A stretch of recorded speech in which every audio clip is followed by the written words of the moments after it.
السلام علیکم ورحمۃ اللہ وبرکاتہ۔ میں ہوں حکیم حافظ بلال احمد۔ اللہ تعالیٰ سے دعا ہے کہ اللہ تعالیٰ آپ کو خوش رکھے، صحت دے، تندرستی دے۔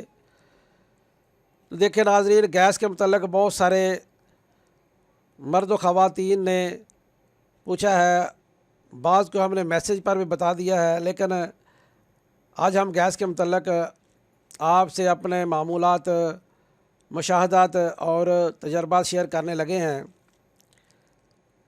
دیکھیں، گیس ہر انسان کے پیٹ میں بنتی ہے۔ کسی کے پیٹ میں گیس کم بنتی ہے، کسی کے پیٹ میں گیس زیادہ بنتی ہے۔ اگر گیس کم بنے تو وہ قابل برداشت ہے، اور اگر گیس زیادہ بنے اور خارج بھی نہ ہو تو پھر وہ بہت تکلیف دہ ثابت ہوتی ہے، بہت پریشان کرتی ہے۔ اس سے بہت ساری دوسری امراض بھی پیدا ہو جاتی ہیں۔ ان میں اٹیک ہے، دل کا اٹیک ہے، فالج کا اٹیک ہے، ہائی بلڈ پریشر ہے، بواسیر ہے، اور بہت سارے مسائل پیدا ہو جاتے ہیں۔ قانون مفرد اعضاء کے تحت گیس 3 حالتوں میں دیکھی گئی ہے۔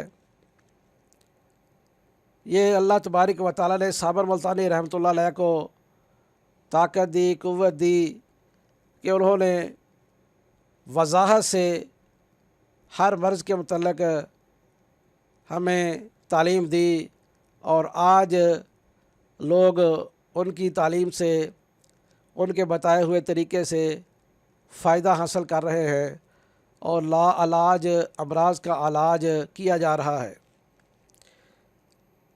گیس کے متعلق جو 3 صورتیں پیدا ہوتی ہیں، ان میں ایک اعصابی یعنی بلغمی گیس یا بلغم کی وجہ سے گیس کا پیدا ہونا، پھر خشکی کی وجہ سے گیس کا پیدا ہونا، اور تیسری جو ہے وہ گرمی کی وجہ سے گیس کا پیدا ہونا۔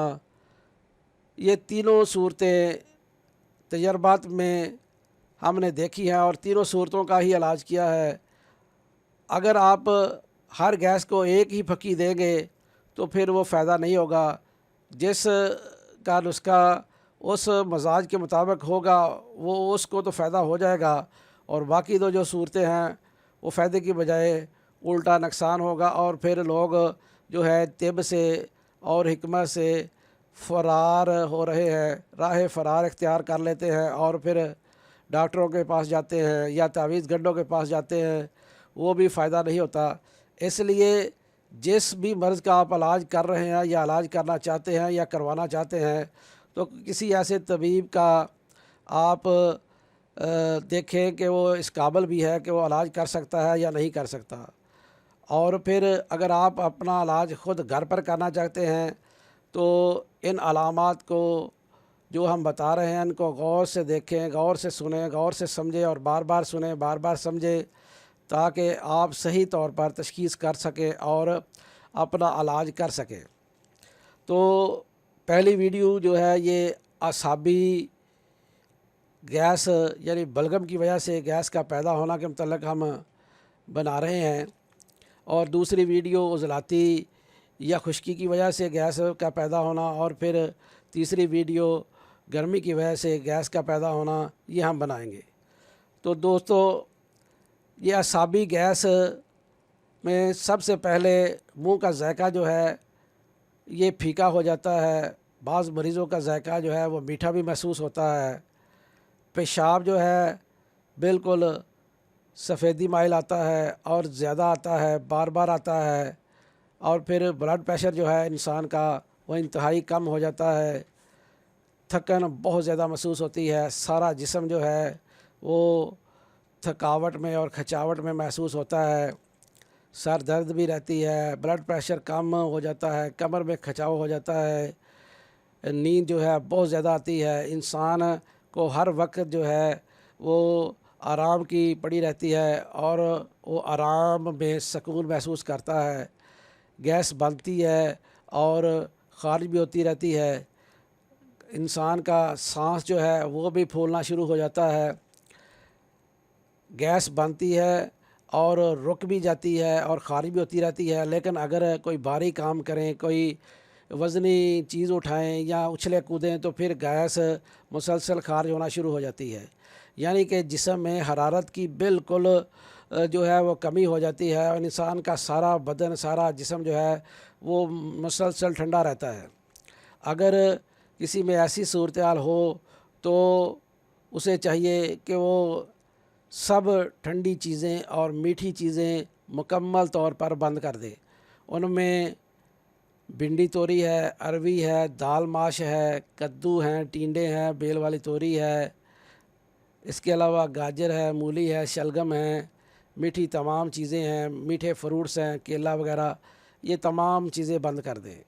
جو آپ نے کھانا ہے ان میں کریلے ہیں، ان میں بینگن ہے، بڑے گوشت کا قیمہ ہے یا بڑا گوشت ہے، لوبیا ہے، پالک ہے، ساگ ہے، میتھی ہے، یہ آپ چیزیں استعمال کریں۔ ان میں ادرک، پیاز، لہسن، دیسی گھی، سرسوں کا تیل ڈالیں اور پکائیں۔ یہ خوراک آپ نے کھانی ہے۔ آپ آم کھا سکتے ہیں، دہی آپ کھا سکتے ہیں، اچار آپ کھا سکتے ہیں، بیسن کی کڑی آپ کھا سکتے ہیں، پکوڑے وغیرہ آپ کھا سکتے ہیں، لیکن کوشش کریں کہ آپ گھر میں بنائیں۔ اگر بازار کی چیزیں لیں گے تو وہ ملاوٹ شدہ ہوگی اور اس سے فائدہ آپ کو نہیں ہوگا۔ اس لیے کوشش کریں کہ جو بھی چیز آپ نے بنانی ہے وہ آپ گھر پہ بنائیں اور وہی کھائیں۔ پھل آپ ہر قسم کا ترش پھل کھا سکتے ہیں، ان میں جاپانی پھل بھی شامل ہے، آم ہے، ترش انار ہیں، ترش انگور ہیں، کنو ہے، مالٹا ہے، سنترا ہے، یہ آپ تمام چیزیں استعمال کر سکتے ہیں۔ اس کے علاوہ آپ کھجوریں کھا سکتے ہیں اور ڈرائی فروٹ میں آپ مربہ آملہ، مربہ ہرڑ اور مونگ پھلی وغیرہ آپ استعمال کر سکتے ہیں۔ باقی آپ تمام چیزیں بند رکھیں۔ جو آپ نے دوا کھانی ہے وہ آپ نوٹ کر لیں۔ وہ 2 قسم کی آپ نے دوائی بنانی ہے، ایک تو 2 ملین آپ نے بنانی ہے اور تیسرا جو ہے ایک 2 ملین بنانی ہے اور دوسرا آپ نے 3 ہاضم بنانا ہے۔ 2 ملین جو ہے وہ آملہ ہے، ریٹھا ہے، ہلیلہ سیاہ ہے، پھٹکڑی ہے۔ آملہ، کرنجوا، پھٹکڑی اور ہلیلہ سیاہ۔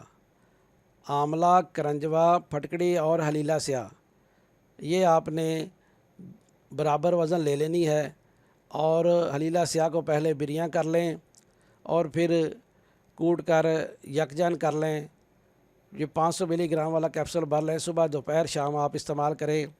اس کے ساتھ آپ نے 3 ہاضم بنانا ہے، رائی 1 تولہ، تخم پیاز 1 تولہ، انار دانہ 1 تولہ، نمک سیاہ 1 تولہ۔ ان سب چیزوں کو اچھی طرح کوٹ چان لیں اور 1000 ملی گرام کا کیپسول بھر لیں۔ یہ بھی آپ صبح دوپہر شام استعمال کریں۔